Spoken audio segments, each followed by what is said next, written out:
That's an optimistic read. Hi, Alex. I'm Patricia Baird here, and I'm a small business owner and advocate for I-732. And we heard your converse up at the podium there. And tell me what brought you out. Yeah, I'm part of a student group at the University of Washington, and we've been working on climate change issues for a while now. And we actually helped craft I-732. We were there in the beginnings helping work on it, and we've been supporting I-732 since the beginning, since it was first put forward. And what we've seen is that students from across the state have been joining in support and have been pushing their support behind I-732. And just generally, students, really, people of my generation, are very behind this idea. Why do you think that is such a recognized and important idea that the students would get behind this? Yeah, I think there's a number of aspects. One of it is just we've been waiting all our lives for a really effective climate policy, and this is the first time that we have something that's really meaningful, that can really tackle climate change in a very efficient but a very effective manner. And at the same time, it also addresses the tax system in the state, which is the most regressive tax system. So for a lot of young people that aren't earning as much, that are falling in the low-income brackets, we can make our tax system much more progressive and help these sort of low-income families and low-income students. We hear a lot about from the naysayers that this is actually going to negatively impact the low-income people, students and seniors. And how do you reconcile that with your perspective? Yeah, I mean, I think when you actually look at the analysis, so I think sometimes there's a little bit of misinformation out about what I-732 would or would not do.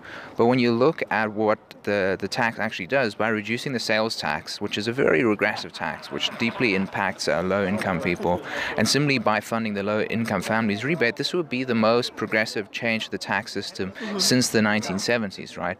And of course, it's not going to fix everything because we've got such a deeply regressive tax system, and we need to do much more to help low-income people and to help in the transition to clean energy. But this is one really important step which helps promote clean energy and really helps low-income people by lightening the tax burden that is currently being imposed on them by a very unjust tax system. A lot of naysayers claim that I-732 is going to drive industry and drive the jobs out of the state of Washington. How do you feel about that?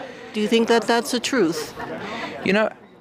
When we think about what the policy was designed for, was to help manufacturers by reducing the B&O tax for manufacturers, right? And there is going to be some companies that are going to be impacted by the tax. I don't think we can ignore that, right? But the question is how we can basically recycle revenue back to those companies through other tax reductions.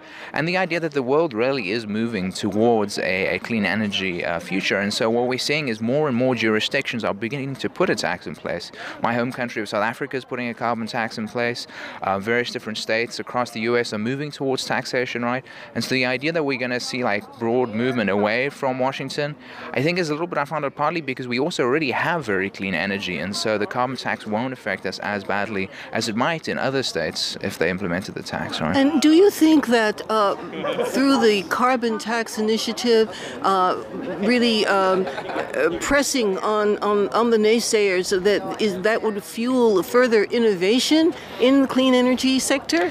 Yeah, I think that's right. When you look to the history of regulations on environmental issues like sulfur dioxide emissions and other pollutants, constantly you find industry proponents saying this is going to cost way too much, it's going to cost so much money.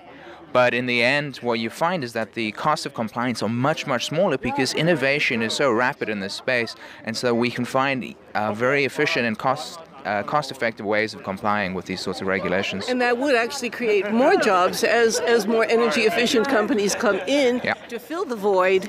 And more jobs means better training for more people and more work. That's right. And Washington has this chance to be leader in the nation and innovative, as it has always been in the past, and we hope it will continue to do so in the future.